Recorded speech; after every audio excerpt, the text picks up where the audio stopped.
En The Home Depot, te traemos el secreto para tener el mejor jardín. Empieza agregando Miracle Grow Soil a tu jardín. Tiene todo lo que tus plantas necesitan para crecer fuertes. Llévate ahora en compra especial 4 bolsas por $10. Después, mantén alejadas las malas hierbas con Scott's Earth Grow Mulch. Ahora 4 bolsas por $10. ¿Y listo? Nadie tiene por qué enterarse. Llévate todo para tu jardín con los ahorros de Memorial Day en The Home Depot.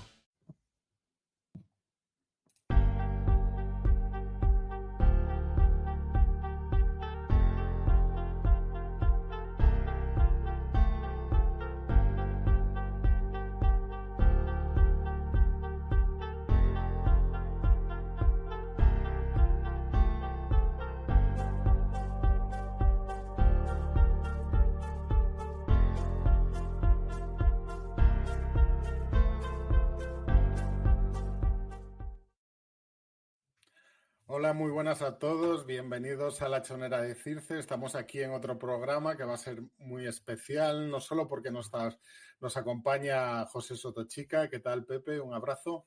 Muy buenas tardes, Yello. Pues vamos a iniciar una serie de vídeos temáticos haciendo un recorrido de la historia militar del pueblo visigodo. Desde una época muy temprana que muy rara vez se suele abordar. Estamos aquí para hablar de la batalla de Abrito. No obstante, estas batallas van a servir como una especie de hitos para ir narrando los acontecimientos históricos de tipo militar, pero estos enfrentamientos, estos primeros enfrentamientos que tienen los godos con Roma, realmente están muy poco tratados. En su obra Los visigodos, hijos de un dios furioso, que veis aquí en la parte inferior de la pantalla, Pepe José Sotochica los aborda, pero realmente es bastante difícil encontrar bibliografía y en preparación a esta charla me he dado cuenta hasta qué punto, ¿no? Normalmente cuando se habla de los conflictos entre godos y el Imperio Romano prácticamente se suele empezar pues ya en las campañas previas a la batalla de Adrianópolis. No obstante, Abrito fue una batalla también decisiva o muy, muy importante que bueno, ahora vamos a abordar. Si tienes algo que decir. Sí, por supuesto. Me parece muy acertado lo que dices, porque todo lo que es, vamos a llamarlo así, la prehistoria o etnogénesis del pueblo godo, pues habitualmente se suele despachar con unas líneas de la mayoría de las obras que abordan la historia de los godos, ¿no? Y cuando yo llegué a los visigodos hijos de un dios furioso me propuse lo contrario, es decir, abordar esa génesis, esa etnogénesis del pueblo godo de manera extensa, esos primeros conflictos con Roma que son de una potencia realmente increíble, ¿eh? Abritus está a la altura de Adrianópolis, tanto en número de muertos por parte del ejército romano como impacto también psicológico para los romanos. Era la primera vez que los bárbaros, no los persas, que ya lo habían hecho antes en 244, pero sí los bárbaros conseguían no solo destruir un ejército imperial, sino también al emperador que lo comandaba, ¿no? En este caso a Decio, ¿no? Y sin embargo, pues toda esta parte de la historia de los godos que tan importante fue para entender qué son los godos, porque si no, no puedes entender qué son realmente los godos, tienes una visión deformada de los godos, porque de repente te aparecen en el Danubio cruzándolo en 376 y tú no sabes ni cómo se han formado, ni cómo es su doctrina, vamos a llamarla guerrera, ¿sí? Nada, aparecen ex novo, ¿no? Es un poco como lo que nos pasa, Yello, que de esto sabes tú muchísimo, lo que nos pasa cuando estudiamos el Islam aquí en España, ¿no? En España, ¿no? Aparecen que parece que han llegado del cielo, ¿verdad? ¡Pum! Ya está, ya los tenemos aquí, ¿no? No, si no comprendes cómo se ha producido la expansión del Imperio Árabe, si no conoces la conquista del Oriente Romano y Bizantino, del África del Norte, pues ¿cómo vas a entender lo que ocurre en 711 en la Hispania, en 711 en la Hispania visigoda? Imposible. Pues con los godos ocurre lo mismo, no se les presta atención hasta Adrianópolis y la consecuencia es que tenemos una visión de los godos totalmente deformada. En efecto, yo cuando he intentado buscar más información a fondo, realmente hay muy pocas obras. Podemos hablar de los The Goths de Peter Heider. En español tenemos Los Godos desde sus orígenes bálticos hasta Larico I de Fernando Domínguez.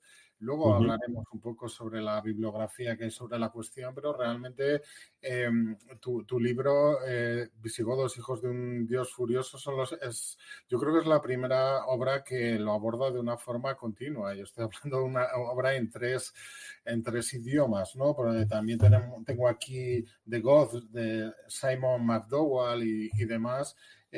Rome's Gothic Wars de Michael Kulokowski, pero realmente yo creo que tu obra, como recorrido más que nada de historia militar, aunque realmente ahondas mucho más en muchas más facetas, creo que te permite dar una imagen bastante por lo menos continuada, ¿no? Para no tener que depender de una bibliografía muy fragmentada. He compartido una imagen de un poco de las distintas culturas arqueológicas que fueron dejando los godos desde sus orígenes en el sur de Suecia, actual Suecia, hasta llegar al ámbito póntico-danubiano, la cultura Cherniakov concretamente. Y bueno, pues sí que para que esto te pueda servir de apoyo visual, si quieres empezar. Sí, esto es muy interesante porque ya los godos, que probablemente el nombre de godo, gutones, gotones, gautas, es de origen teogónico, en el sentido de que realmente están diciéndonos que son los hijos de Gutum o de Gaut, que era el dios furioso, el dios de la guerra, ¿no? Es decir, que tienen un nombre teogónico y todo parece indicar, aunque arqueológicamente jamás se ha podido demostrar, lo cual tampoco es una novedad, porque arqueológicamente es muy difícil demostrar la vinculación de una cultura material con un pueblo concreto, tú lo sabes, ¿no? Es decir, ¿qué nos permite vincular una cultura, unos yacimientos arqueológicos con un pueblo? Pues las fuentes históricas, ¿no? Es decir, cuando coincide que Plinio o Ptolomeo o Estrabón están colocándote un pueblo en una zona determinada, ¿no? De la antigua Germania Libera, y encuentra una serie de yacimientos con una cultura material determinada que el arqueólogo decide pues que tiene una serie de pautas que le permiten distinguirla de otras culturas materiales, pues esta es la cultura que podemos vincular a los antiguos godos, ¿verdad? Esto es básicamente, pero claro, no deja de ser un ejercicio pues bastante artificioso, bastante artificial, ¿no? Por ejemplo, si recurrimos a las fuentes, parece, porque tampoco conservamos el texto original, sino solamente alusiones y fragmentos y aparentemente que se ha trasladado a estas obras secundarias lo que escribiera Piteas en su periplo, ¿no? Parece que ya se situaría unos gotones o gutones en el sur de la actual Suecia, en torno al siglo IV a.C. Pero cuando realmente hacen su aparición estos pueblos, estos gotones que vinculamos con los godos, con los primeros godos, no es en Suecia, es al otro lado del Báltico, en la desembocadura del Vístula, es decir, en lo que hoy sería la costa báltica de Polonia, a grosso modo, ¿no? En la antigua Prusia Oriental, ¿no? Ahí es donde aparecen y ahí es donde los vemos ya pues mencionados por autores como Estrabón, que está escribiendo en el 27 a.C., o como autores como Tácito, Plinio. ¿Te está gustando este episodio? Hazte fan desde el botón Apoyar del podcast de Nivos.